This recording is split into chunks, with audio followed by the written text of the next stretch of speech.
¿Cómo hago el diagnóstico? Te preguntan. Según la guía clínica, en ese caso sí el diagnóstico requiere obtener muestras por métodos invasivos, broncofibroscopía, lavado o biopsia pulmonar. El esputo aspergillus no me sirve de mucho. ¿Por qué? Porque en un paciente inmunocomprometido, normalmente en esputo que encuentras, aspergillus, cándida, ¿no? Cualquier cosa. Y no te dicen necesariamente que eso es el que te causa la enfermedad. O sea, para tú estar seguro que ese cuadro es por aspergilosis, la muestra debe ser sacada por broncofibro, lavado alveolar, biopsia pulmonar, no por esputo. ¿Cuál es el problema? Que estos pacientes por lo general están graves, ¿no es cierto? Perdón, están en mal estado general, oxígeno, ventilación mecánica a veces, broncofibroscopía, en ese caso, el neumólogo como que no le gusta mucho la idea, ¿no? Como que arruga. Entonces, ¿qué le pedimos? Antígenos circulantes del aspergillus. Y el antígeno circulante que es altamente sensible es el galactomanán. Galactomanán, que lo hacen y pídanlo. Porque broncofibro, ¿qué es lo que se debe hacer? Nadie te la va a hacer. Porque son pacientes, uno, muy comprometidos, ¿no? Bien difícil hacer. Galactomanán, muy útil para diagnóstico de aspergilosis pulmonar invasiva. Y podemos pedirlo. Entonces, en sí el diagnóstico requiere el aislamiento en métodos por métodos histológicos, por métodos invasivos, pero el galactomanán me puede resultar útil. Hongos en esputo no tiene mucha utilidad. Donde el hongo en esputo tiene utilidad es en la forma que vimos anteriormente, la aspergilosis pulmonar alérgica. Porque ahí si el hongo crece en el bronquio proximal, en esputo, asmático, aspergillus, ahí sí puede ser. Ahí sí sirve. Pero en esputo, en la forma invasiva, no. Porque son inmunocomprometidos y normalmente en esputo puedes encontrar hongo. Y no te dice que es el responsable de la enfermedad. Galactomanán, entonces. El manejo se debe iniciar con la sospecha clínica. Es cierto, te piden métodos invasivos, pero ante la sospecha, iníciale antifúngicos, porque se puede morir. Hasta hace unos años el antimicótico de elección era anfotericin B. Hasta hace unos años. La última guía del 2008 de la IRSA pone como primera opción voriconazol. Voriconazol es la primera de primera línea en aspergilosis pulmonar invasiva. Y voriconazol hay acá en el Perú.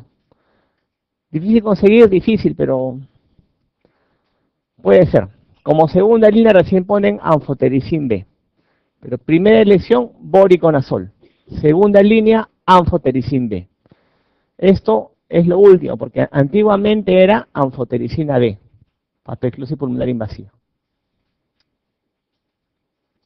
La forma más frecuente se llama aspergiloma. Factor de riesgo principal, ¿cuál es? Enfermedad pulmonar previa, cavitaria. En el Perú, ¿cuál? TB, ¿no es cierto? Siempre la respuesta es TB. ¿Cómo se manifiesta? En esa caverna, los aspergillus forman una bola de hongos. O sea, es una bola dentro de una cavidad. Una cavidad con una bola adentro, una bola de hifas, detritus, células, etcétera. Una bola dentro de una cavidad. Esta placa, miren acá, apical, una bola de hongos es lo que nunca van a ver. ¿Ya? Porque este es un aspergiloma calcificado. Normalmente no es así. No ven nada, acá ven una cavernota, ¿ya? No van a ver normalmente el aspergiloma. El cuadro clínico principal, ¿cuál es? La aspergilosis. Aspergiloma. Hemoptisis.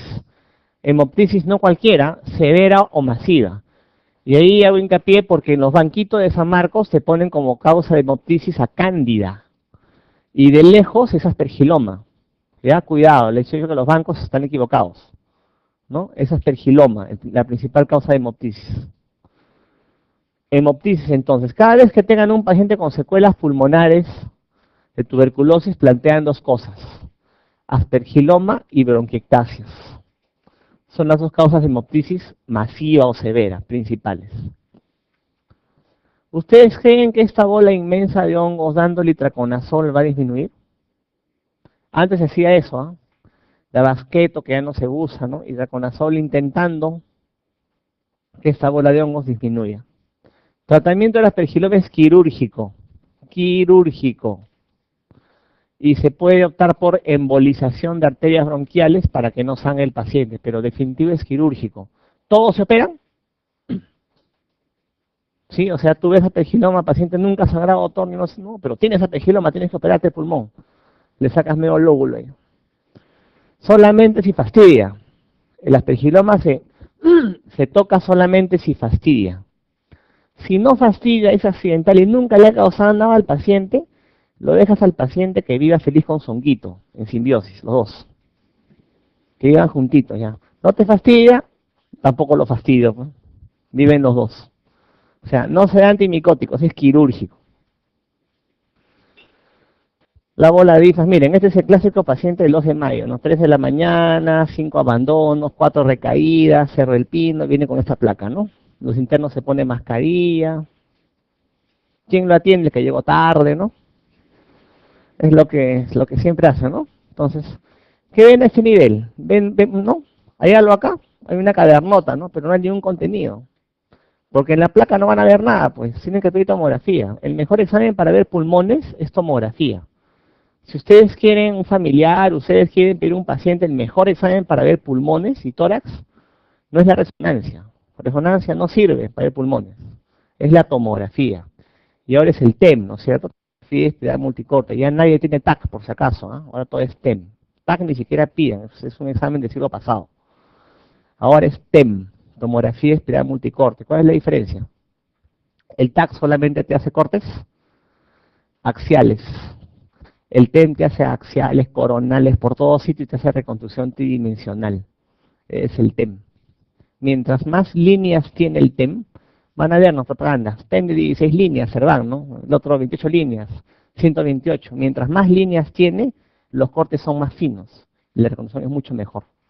O sea, si piden examen pidan TEM y de más líneas, mejor. ¿Ya? Entonces lo que se pide ahora es TEM, ¿no es cierto? Es un corte coronal y miren, una cavidad con una bola adentro, suficiente, diagnóstico de aspergiloma, suficiente. ¿Mm? Miren esta otra, más bonito, una cavidad con una bola adentro. ¿Ves eso? Aspergiloma, suficiente. O sea, el diagnóstico es tomográfico, ¿eh? No es por placa es esto que nunca van a ver, ¿no? Porque es calcificado, ¿no? Y este es el mismo paciente, ¿eh? Justo agarré la foto, le tomé placa y la tomografía. Ven que no hay ningún contenido y acá aparece el aspergiloma. Solamente se aparece cuando calcifica. Eso es lo que tienen que saber las aspergillus, eso lo vamos a volver a ver cuando hagamos neumo. Candidiasis. La primera pregunta es, ¿oh, la cándida albicans es patógena? No. Hay un montón de cándidas patógenas, ¿no? Guillermón, Cruzei, Parasilopsis, Tropicalis, Lusitania. Y esta última que es la cándida glabrata. Glabrata y Cruzei. ¿Por qué son importantes? Porque son resistentes a los azoles, resistentes a fluconazol. Porque el antimicótico de lesión para cándida es fluconazol, ¿no es cierto?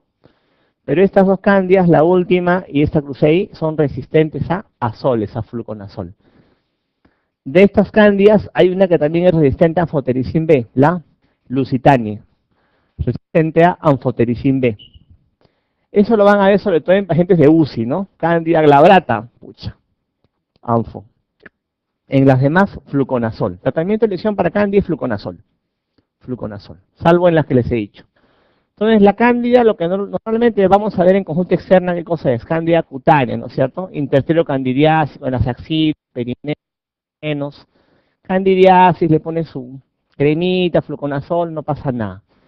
Pacientes con VIH, ¿qué vamos a ver? Candidiasis orofaringia, ¿no? VIH y también inmunocomprometidos, orofaringia y esofágica. Hasta acá es lo que todos conocen, lo que todos ven, ¿no? Eso no les voy a enseñar.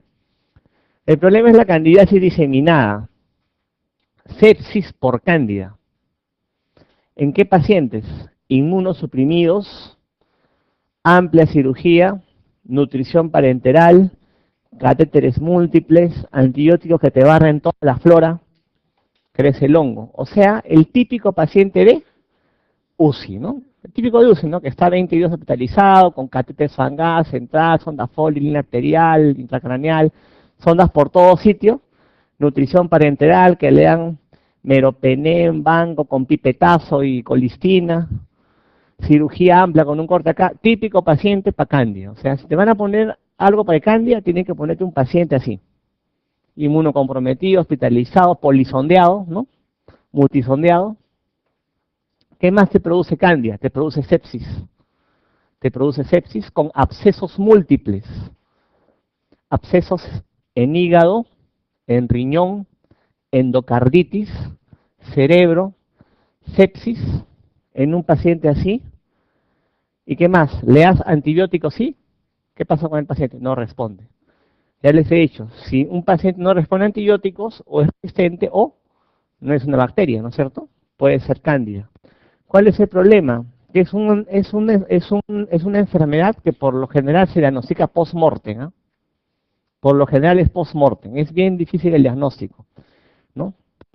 Mal el paciente fallece, a ver, era cándida, ya ves, yo te dije que era cándida, le hubiéramos dado, ¿no? Sí, pues, ¿no? Yo te dije. Entonces, generalmente es post-mortem, por eso hay un score de cándida, score cándida, eso van a buscar ustedes, ¿ah? Score cándida, score cándida, eso no les van a preguntar, por supuesto, ¿no? Pero como cultura general, busquen el score cándida, donde toman unos ítems que les he mencionado, por ejemplo, nutrición parenteral, cirugía, inmunosuprimido, score cándida, puntos, puntaje, probablemente sea cándida, inicia el fluconazol. ¿Ya? Score cándida, porque es de difícil diagnóstico, de difícil aislamiento, es con sospecha. Ya sabes, inmunocomprometido, de UCI, catéteres por todo sitio, abscesos múltiples, que no responden a antibióticos, posibilidad de cándida. Iniciar fluconazol o anfotericin B. ¿No? Esto es lo que más tienen que saber de cándida, más que esto de acá, ¿no? Que ya lo conocen. Algo nuevo puse, candidiasis diseminada. Esto lo van a ver sobre todo lo que se van a dedicar a UCI, ¿no? A UCI. Lo que le gusta a UCI, pues las guardias interdiarias, le gusta hacer guardias, ellos son los que van a ver esto. Cryptococcus neoformans. Cryptococcus neoformans es la causa más frecuente de meningitis en VIH. ¿Ya? Cryptococcus neoformans es un hongo sistémico que te puede causar cuadros cutáneos, pulmonares, y quizás lo más asociado a él es la meningitis en VIH. ¿Qué cuadro clínico nos va a dar? Sobre todo en pacientes con VIH, meningitis. ¿Cómo se manifiesta la meningitis? ¿Cuándo sospechas de una meningitis en VIH? Creo que eso ya lo han visto, ¿no es cierto? Con Rubén, ¿no? Cefalea. O sea, el paciente acude con un síndrome de hipertensión endocraniana. Doctor, me duele la cabeza, no, vómitos y náuseas. Signos meningios. En la tomografía no hay nada. En la tomografía no hay nada. ¿Por qué? Porque es un compromiso de meninges. O sea, esta enfermedad, básicamente el paciente va a venir por cefalea intensa, hipertensión endocraniana. Todo paciente VIH con hipertensión endocraniana, primera posibilidad, neurocriptococosis. Ese paciente inicialmente le va a hacer punción lumbar. ¿Y qué es lo que vas a ver en la punción lumbar? ¿Qué es lo que te llama la atención? La presión de apertura normalmente es hasta 18 centímetros de agua. Este es un paciente que tuvimos en infectología, un amigo que tengo. Pusimos acá la vía y el líquido seguía subiendo, y comenzó a rebalsarse por acá. Una presión de apertura de más de 1 metro tenía. Normalmente es hasta 18 centímetros de agua. Sube, ¿no? Tú pones acá tu esta aguja, pones el equipo de endoclisis y sube el líquido hasta tanto, ¿no? 18. En este paciente seguía subiendo y rebasó por ahí. Pasó eso, más de 1 metro, presión de apertura alta. Los pacientes después de la punción lumbar refieren, perdón, después de la punción lumbar refiere un gran alivio sintomático. Tú los punzas y tranquilazos. Es más, al día siguiente, doctor, púnseme, te dice. Doctor, ¿no? Una punzadita, te pide, ¿no? Entonces, bueno. ¿Por qué? Porque, bueno, eso es lo que usé, ¿no? ¿Y qué es lo que le piden ustedes en el LCR? Esta es la tinta china, mira, buscando los criptococos neoformans. Y látex para criptococo también le piden. Látex para criptococo. ¿Qué le dan a ese paciente? Tratamiento, anfotericin B con flucitocina. Anfotericin B con flucitocina. Es el cuadro quizá más característico de la criptococosis, que ya lo han visto. ¿Qué otros cuadros me puede dar? Cuadros pulmonares, raros. ¿Qué me den cuadros pulmonares? Nódulos pulmonares. Micro y macronódulos me puede dar. Nódulos pulmonares. Nódulos pulmonares. También te da granulomas, criptococomas. Criptococomas. Eso sobre todo en inmunocompetentes. Los inmunosuprimidos no hacen granulomas. Esto es raro, te da criptococomas. Recuerden que hay dos especies de criptococo. Una es el neoformans, que afecta a los inmunocomprometidos. ¿Y cuál es la forma que afecta a los inmunocompetentes? Cryptococcus gattii. Cryptococcus gattii. Cryptococcus gattii es el que me afecta a inmunocompetentes. Inmunocompetentes es como una formación de granulomas. También criptococo me puede dar lesiones cutáneas. Lesiones cutáneas parecidas a molusco contagioso. ¿Cómo es el molusco contagioso? Me da pápulas umbilicadas, miren, igualitas, ¿ah? Diagnóstico diferencial de pápulas umbilicadas, aparte de molusco, criptococosis cutánea. Cutánea. También se presenta en VIH eso, ¿no? Obviamente el cuadro característico, el que más les van a preguntar seguramente es la meningitis por criptococo, ¿no? De hecho. Para formas leves, fluconazol, formas severas, anfotericin B, ¿no? Como la neurocriptococosis. Para coccidioidomicosis, agente etiológico, Paracoccidioides brasilensis, llamado también blastomicosis sudamericana. Se adquiere por inhalación de conidias. Áreas endémicas en el Perú: Junín, Chanchamayo, La Merced. La gran mayoría de pacientes, más del 80%, vienen de la zona. Siempre digo, los 3 únicos casos que he visto de paracoccidiomicosis han venido de Junín, Chanchamayo, La Merced. Todos han sido varones y todos han sido agricultores, que son los otros 2 factores de riesgo para paracoccidiomicosis. Área endémica, varones, agricultores. Casi no da mujeres. ¿Por qué?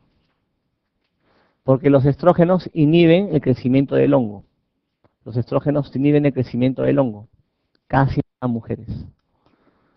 Entonces, igualmente, ¿no? Eso es también de estadísticas peruanas. Junín, Chanchamayo, La Merced. No es en selva, ceja de selva para coco. Inhalación de las conidias, también llamada blastomicosis sudamericana. Bueno, como toda micosis, me va a dar cuadros agudos, subagudos y crónicos. Predominantemente nos da cuadros subagudos a crónicos.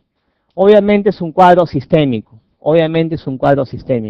pero del cuadro sistémico te afecta 3 zonas principalmente. La primera zona es la mucosa oral, compromiso pulmonar y compromiso linfático. Mucosa oral, compromiso pulmonar y compromiso linfático. Por supuesto, pues que me puede dar cuadros sistémicos, ¿no? Eso también va a depender del cuadro de inmunosupresión. En un VIH, por ejemplo, encontrarás el hongo pues hasta en las suprarrenales seguro. Pero lo común es que me dé cuadros que comprometen la mucosa oral, pulmones y adenopatías. ¿Qué me dan a nivel de la mucosa oral? Me dan desde gingivitis, se le caen los dientes. Se me caen los dientes, doctor, paracoccidiomicosis. Úlceras crónicas con aspecto de mora, moriformes, como la mora, una mora, moriformes. Úlceras crónicas con aspecto de mora, moriformes.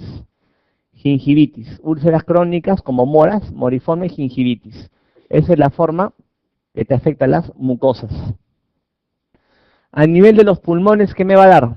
Bueno, estos son los ganglios, miren, adenopatías grandotas. ¿Qué otro diagnóstico diferencial plantearían acá, aparte de paracoco? TB, siempre TB, ¿no? ¿Qué más? Arañazo de gato es más axilar, ¿no es cierto? Pero también puede ser, y es un arañazo de gato, por lo general un solo ganglio. ¿Qué más? Algo más frecuente, ¿no? Arañazo de gato, digamos, de las 10 primeras será la 11, ¿no? Arañazo, claro, pues, ¿no? Antes de eso, linfomas, Hodgkin sobre todo, ¿no? Más grandes, metástasis, ¿no? Me puede dar. Y miren, este paciente también lo tuvimos en el hospital. Me lo mandan, adivinen de dónde. Junín, Chanchamayo, La Merced, era hombre agricultor, pero lo refieren como diagnóstico descartar NM pulmonar. puede ser, ¿no? Son nódulos irregulares. Pero resultó ser paracoccidioidomicosis. ¿Cómo hacemos el diagnóstico? El gol estándar es la biopsia, por supuesto. Pero eso se demora un mes en llegar, pues. Entonces, ¿qué haces? Intentas aislar el hongo de cualquier sitio. Aspirado bronquial, esputo, biopsia de lesión, de la úlcera. ¿Y qué buscas? El hongo con aspecto de timón de barco. Examen directo. El examen más rápido lo buscas en cualquier sitio. Esputo, biopsia, raspado, de donde sea. Pero el gol estándar, por supuesto, que es la biopsia, que se demora mucho. La principal secuela de la paracoccidioidomicosis es la fibrosis. Fibrosis en la boca puede ser, ¿no? Esa úlcera hace que se fibrose, se queda todo fibrosado. O también en el pulmón. Mientras más crónica se hace, más fibrosis. Entonces, paracoccidioidomicosis, procedencia, compromiso mucosa oral, linfático, pulmonar. Tratamiento, ya les he dicho, todas las micosis. Formas sistémicas severas, graves, anfotericin B. Formas crónicas, itraconazol. Itraconazol. Esporotricosis, otra micosis interesante. Sporotrich schenckii. Este hongo no se adquiere por inhalación, sino por inoculación directa, contacto directo. Te raspas con una espina, con una pajita, con una madera, una herida en el campo, se mete el hongo. El área hiperendémica es Apurímac. Apurímac es el área hiperendémica de Sporotrich schenckii. Este Sporotrich, como toda micosis, te puede dar agudos, subagudos, acrónicos. El cuadro característico, como toda micosis, es subagudo crónico. Subagudo crónico. Que puede ser sistémica, hasta el hueso te puede dar, hueso, cerebro, todo. Pero lo más característico es el compromiso linfocutáneo, es la forma más frecuente. Se presenta principalmente de forma cutánea y linfocutánea, que puede haber compromiso encefálico, pulmonar, óseo incluso, sí, también hay, pero en inmunosuprimidos. Es raro. Lo normal, lo que tienen que reconocer y saber, es la forma subaguda crónica, compromiso linfocutáneo. Entonces, esta es una enfermedad que me la presentaron cuando estaba en pregrado, ¿no? Me pareció bastante interesante y siempre tenía la idea esa de que te da un compromiso linfocutáneo. Entonces, en mi internado, una vez me vino un paciente, me parece de Cajamarca, con una lesión acá, en el dedo, que es esta de acá, y una fila de ganglios, ¿ah? De la lesión, miren, no sé si pueden ver una serie de elevaciones en el brazo, son ganglios, linfangitis, a eso se refiere, linfocutáneo, linfocutáneo, me da en primer lugar una úlcera crónica, y seguido a la úlcera linfangitis, a eso se refiere, el cual es linfocutáneo, una fila de ganglios en todo el brazo. Lo primero que se pensó ahí, pensamos fue esporotricosis, que resultó siendo el diagnóstico. Entonces, ¿qué otra enfermedad me puede dar una úlcera crónica con ganglio? Aparte de esporotricosis, eso ya lo deben haber hecho, ¿eh? ¿Qué otra enfermedad me da una úlcera crónica? Una úlcera crónica con una adenopatía acostada. Indolora, con aspecto de pizza, bordes elevados. Que cura espontáneamente, que deja cicatriz. Que se diagnostica con presencia de mastigotes en... Leishmania, ¿no?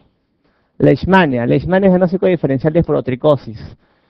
Leishmania esporotricoide incluso, se dice que hay, ¿no? Se parece mucho a esporotricosis. Entonces, una úlcera crónica con linfangitis. Úlcera crónica, linfangitis, nunca se olviden, esporotricosis. A mí me sirvió, lo primero que pensé fue eso, ¿no? Y salió al final. Tratamiento, ¿qué creen? Si es una micosis estable, ¿qué le darán? ¿Qué le dan? ¿Ah?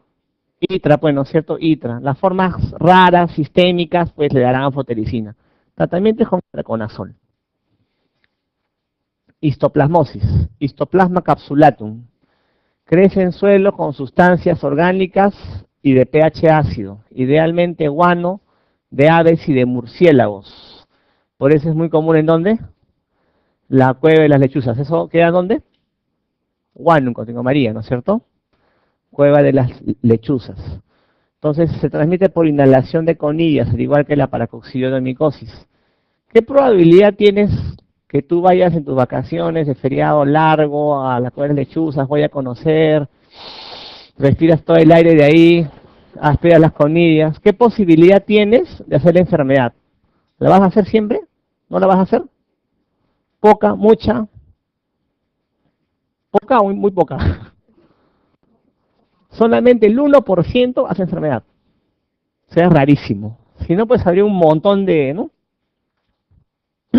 Ese cuadro clínico. La gran mayoría de pacientes que la adquieren van a ser asintomáticos o oligosintomáticos, ¿no? Como un resfriado, ¿no? Faringitis, poco de tos unos días, suficiente. Histoplasmosis tuviste.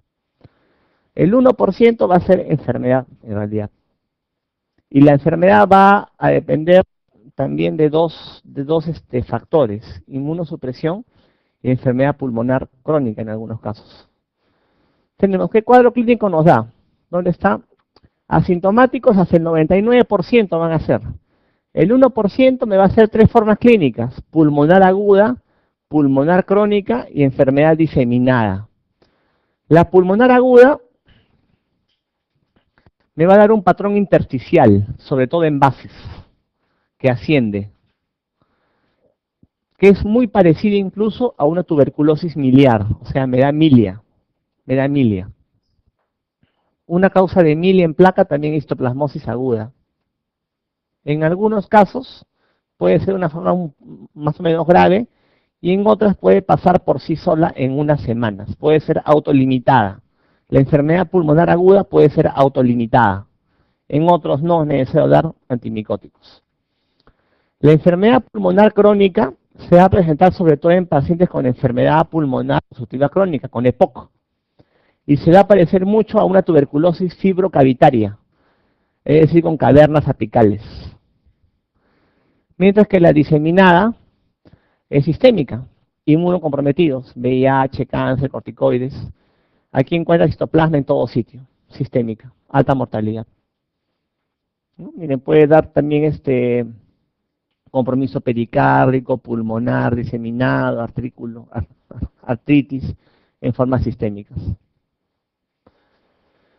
Histoplasmosis pulmonar aguda, patrón intersticial, primero en bases que asciende, muy parecido, como les digo, una arteria miliar, forma parte del diagnóstico diferencial de una placa miliar. No toda placa con milia es tuberculosis, puede ser histoplasmosis, pero aguda.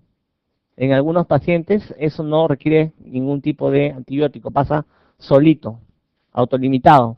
En otros pacientes sí hay que tomar algunas medidas, depende del cuadro clínico. Están en su guardia, digamos, viene un paciente con esta placa, con tos crónica. ¿Qué piensan en primer lugar? ¿Histoplasmosis? ¿O qué? TB, ¿no es cierto? Tuberculosis. Entonces, la histoplasmosis es el diagnóstico diferencial clínico radiológico de la tuberculosis, para que se den cuenta. El histoplasma es el diagnóstico diferencial clínico radiológico de la tuberculosis. Lo mismo, me da una lesión fibrocavitaria, igualito. Y eso sobre todo ocurre en pacientes con enfermedad pulmonar obstructiva crónica. Son los que más hacen eso. La diseminada puede ser aguda, subaguda o crónica. ¿Cuál es la diferencia? La enfermedad aguda fallecen en menos de 20 días, subaguda en un mes, mes y medio, y la crónica sobrevive en más de 2 meses. Esa es la única diferencia. El cuadro clínico suele ser el mismo. Histoplasma encuentras en todo sitio, por supuesto en pacientes inmunocomprometidos, hepatoesplenomegalia, ganglios, lesiones cutáneas, se meten a la médula y te dan pancitopenia. Cuando un agente se mete a la médula, ¿cómo se llama? Mieloptisis. También te dan meningoencefalitis, que es un poco raro en estos pacientes, 20%, que es poco, ¿no? Pocos. Más frecuente es la MEC en pacientes con tuberculosis. Es un cuadro sistémico, ¿no? En inmunocomprometidos. Es la histoplasmosis diseminada. Es muy parecida a tuberculosis, ¿ah? Todas formas son muy parecidas a tuberculosis. ¿Le faltó algo acá? Tratamiento. Esa ya pues se me comió. ¿Qué le dan? ¿Qué le dan? Les digo porque hay una pregunta en los bancos de San Marcos que te ponen tratamiento de lesión de histoplasmosis y marcan anfotericin B. Quizás hace tiempo haya sido eso, ¿no? Pero la guía última del 2007-2008 dice, como siempre, formas de histoplasmosis crónica y traconazol. Anfotericin B solo está destinado para las formas diseminadas, ¿no? Histoplasmosis sistémica diseminada. Formas agudas, formas crónicas, ¿salud? Es itraconazol, ¿no? O sea, si les preguntan eso, es una pregunta mal planteada, pues tienen que ponerte qué forma de la micosis es. Una micosis sistémica, anfotericina. Una micosis crónica, paciente tranquilo, itraconazol. Me faltó esa diapo. Diagnóstico de isoplasmosis también, me olvidé. El gol estándar siempre va a ser la biopsia, pero se demora un mes, pues. Así que tienes que intentar aislar el hongo de donde sea, ¿no? Frotis, esputo, de donde sea. Y algo que nos ayuda bastante es el antígeno polisacárido para histoplasma. Antígeno polisacárido para histoplasma en orina y sangre. Antígeno polisacárido para histoplasma en orina y sangre. La sensibilidad en las formas sistémicas es más de 90%. En las formas crónicas, 60%. En las formas agudas, 20-30%. Conclusión, el antígeno, mientras más grave la enfermedad, es más útil, más sensible. ¿Ya? Entonces, el gol estándar siempre es el cultivo, pero se demora, el antígeno te puede ayudar mucho. Tratamiento, ya saben, intracrónicos, sistémicos, anfotericin B. Mucormicosis, ¿han escuchado hablar de eso? ¿Han visto alguna vez? Ahorita les cuento algo. Agente etiológico, los mucorales. Rhizopus, Rhizomucor, Kuninganella. Cuadro clínico clásico, desde un cuadro pulmonar hasta un cuadro encefálico grave. ¿Por qué?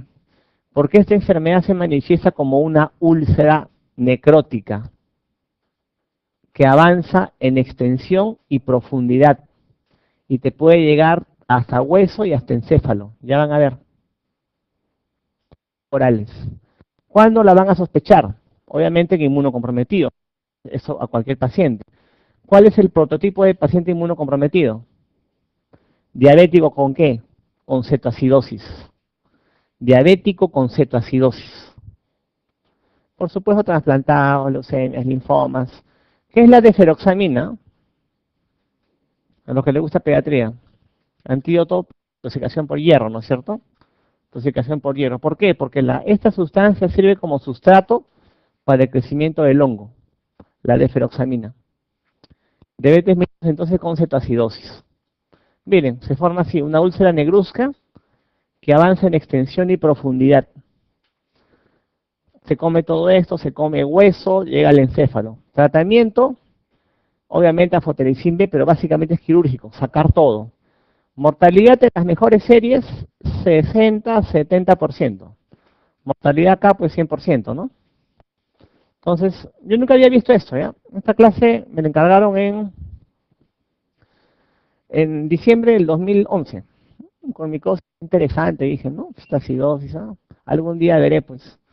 Entonces salí de vacaciones, regreso de vacaciones, y un interno me presenta un caso de un paciente con cetoacidosis diabética, con trastorno de conciencia, que le había encontrado una úlcera en la boca, negra. Entonces dije, diabético, cetoacidosis, úlcera negruzca, mucormicosis, ¿no? Le sacamos biopsia y encontramos dentro de los vasos IFAS, compatible con mucormicosis. Obviamente el paciente lo operaron, estuvo en UCI un mes, pero falleció, mortalidad altísima. Entonces siempre plantéenlo en quiénes. Úlcera negra, trastorno de conciencia, diabético con cetoacidosis. Hagan todo lo que puedan hacer, ¿no? Anfotericina, si funciona, pero en realidad es alta mortalidad. Úlcera negra es sinónimo de muerte. No, sinónimo de muerte, de verdad. A ver, ¿qué otro diagnóstico diferencial plantearían acá? Ya, no es mucormicosis. Porque acá vinieron los dermatólogos, vino Mario Sadelo, me dijeron que no, ¿cómo va a ser mucormicosis? Doctor Galarza vino, ¿no? Me dijo, no, es un herpes, me dijo. Herpes, maestro, sí, es un herpes porque respeta la línea media, me decía. Bueno, doctor Galarza lo decía, puede ser, dije, ¿no? Pero al final fue mucor. ¿Qué otra cosa plantearía? Linfoma. Nunca dejen de plantear linfoma. Linfoma de la línea media de Weiss. Linfoma de la línea media se llama. Úlceras crónicas, necróticas en línea media, linfoma. Muy frecuente. Muy frecuente. ¿Qué más? Úlcera negra. Siempre cuando tengan un problema así, ordénense. ¿Será esto infeccioso? ¿Será tumoral? ¿O será autoinmune? Infeccioso o mucormicosis, ¿no? Otra cosa también podría ser. ¿Qué más? Tienes tumores, linfomas, autoinmunes. ¿Quién me da compromisos de zonas paranasales? Beckner, Wegener, granulomatosis de Beckner también te puede dar. Otro hongo que también te puede dar una úlcera en el grupo es la Aspergillus en forma invasiva. Pero lo primero que piensan es mucormicosis. Entonces planteen eso, ¿no? Cuando lo dije, nadie me creía al inicio. Pero al final sí, pues no, mucormicosis. No, ¿qué va a hacer? Me decían. ¿Pero qué encuentras en la biopsia? Dentro de los vasos, IFAS. Diagnóstico de eso, ¿no? Mucormicosis. Entonces, para que recuerden bien. Creo que ven las preguntas. Ah, no, bueno, me pidieron que les hable de enfermedades emergentes y reemergentes, que en realidad es todo lo que han visto en Infecto, todas las enfermedades, pero para que tengan básicamente el concepto, ¿no? Emergentes son aquellas cuya incidencia se ha incrementado en las pasadas 2 décadas o amenaza incrementarse en el futuro. ¿Cuál es el típico ejemplo de esto? VIH, ¿no? Y actualmente la influenza, ¿no? Son enfermedades que se han incrementado su incidencia en los últimos 20 años. Otro ejemplo, tuberculosis, XDR y MDR. ¿Ok? Y el otro concepto de enfermedades reemergentes, resurgimiento de enfermedades que habían sido aparentemente erradicadas o su incidencia disminuida. Un ejemplo de ellas es el paludismo. Hace algunos años, no sé si les comentaron, ya casi no había malaria en el Perú, ¿no? Hace varios años, en el 70 me parece, prácticamente erradicada, muy pocos casos. Se descubrieron, no sé qué pasó, la incidencia volvió a subir. Igual con el dengue. Básicamente, para que tengan los conceptos, porque las enfermedades ya las han visto ya en los capítulos de infectología. Bueno, más para que lo tengan en cuenta en el mundo, las principales enfermedades, tanto emergentes como reemergentes, de reciente identificación, ¿no? Lo clásico ahorita es hablar de influenza, VIH, tuberculosis, MDR como emergente, como reemergente, dengue, malaria. Ponte. Vamos, ¿qué preguntas? A romper las preguntas, a ver. Tratamiento de acceso hepático a mediano se prefiere, ¿qué cosa? Metronidazol, ¿qué cosa? ¿Qué dosis? Pero ¿qué pasa? Siempre quedan flotando ahí en el intestino, ¿no? Los parásitos, ¿qué le das? Yodoquinol, ¿no? Yodoquinol, que te mata a las amebas interluminales. Primero metro, luego yodoquinol. Acá sí te preguntan dosis. Donde veo que te preguntan dosis es acá y en tuberculosis. Corresponde a hallar de alamblia, marque lo incorrecto. Protozoario, ¿verdadero o falso? Hilo en terminal, falso. ¿Dónde se localiza? Duodeno. Diarrea crónica, sí. Quites en ese, sí. Oro fecal, sí. Hilo en terminal, ¿quién se localiza? Difilobotrium puede ser, ¿no? Difilobotrium, anemia megaloblástica. ¿Qué otro parásito se localiza en el duodeno? Estrongiloides. La hiperinfección por estrongiloides, ¿en qué se presenta? Inmunosuprimidos, gestantes, corticoides, todas, ninguna. Todas. Nunca se olviden del HTLV, acá en Perú de Bartonella. Bulbo duodenal se presenta alterada por qué parasitosis? Giardia. Balantidium, ¿qué segmento te afecta? Colon. ¿Qué cuadro te produce? Clásico. Disentería. Es una parasitosis de los cerdos. Antibiótico de elección. Tetraciclina, o sea, doxiciclina, ¿no? Alternativo, también dicen metronidazol, pero no es muy seguro. La eosinofilia, de más del 40%, se observa en qué parasitosis principalmente? Fasciola. Eosinofilia, viene de la sierra, ictericia obstructiva, fasciolosis.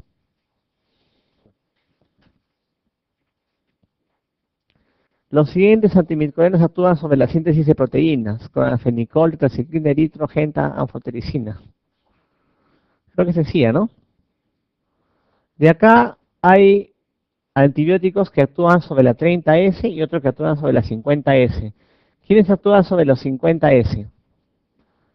Sobre la 50S, su unidad ribosómica actúan los macrólidos, el coranfenicol y la clindamicina. Actúa sobre las 50S, inhibiendo la síntesis de proteínas. ¿Ya? Macrólidos, cloranfenicol y trimicina. Sobre la 30S, ¿quién actúa? Aminoglucósidos y tetraciclinas. Tetraciclinas. O sea, sobre la síntesis de proteínas. ANFO actúa en la pared del hongo, ¿no? Tiene otro tipo de mecanismo. Relación, parasitosis con tratamiento. Valantidium, ¿con qué será? Tetraciclinas. Ciclosporosis. Ciclospora cretanensis, ¿con qué será? Cotrimoxazol. Yardia. Metro. Estrongiloides, tiabendazol. Tiabendazol. ¿Cuál será? La E, ¿no? Miren esta pregunta, esa es la pregunta controversial.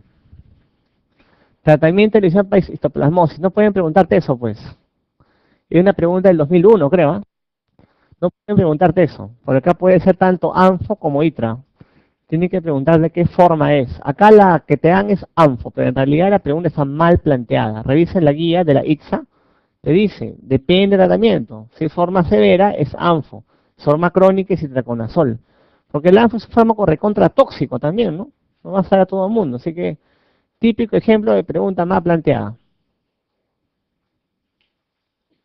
25 años, parestesias, adinamia, letargia, 8 hemoglobina, DCM106. La causa más frecuente es infestación por qué parásito. ¿Por qué Bifidobacterium? Anemia megaloblástica, ¿no? Y si fuera anemia ferropénica, uncinarias en primer lugar, ¿no? Comprobada una ingesta de carne de cerdo poco cocida, contaminada con cisticercos. ¿Qué debe esperarse que ocurra en los 2 primeros meses? Dolor, diarrea, náuseas, baja de peso, ningún síntoma. Ninguno. Ya le he dicho, la gran mayoría de parasitoides son asintomáticas, sobre todo las tenias. Sobre todo las tenias. Fármaco de lesión de tratamiento de estrongiloidosis. Ivermectina, ¿no? ¿En quiénes se usa B? Triclavendazol. Fasciola, la única indicación, eso lo usan más los veterinarios, ¿no? ¿Cuál de los siguientes nematodos durante el proceso de patogenia se localiza en intestino grueso? Strongyloides, Necatones, Celostomas, Ascaris, Trichuris. ¿Cuál es su cuadro clínico característico de Trichuris? Prolapso rectal. Prolapso rectal. ¿Cuál de los siguientes medicamentos es adecuado para la tricomonasis? Facilito, pues, ¿no? Eso lo van a ver más en gineco. Pero han entendido, ¿no? Las parasitosis. Si quieren las guías, me mandan un mail y se las envío, no hay problema. ¿Ya? Nos vemos.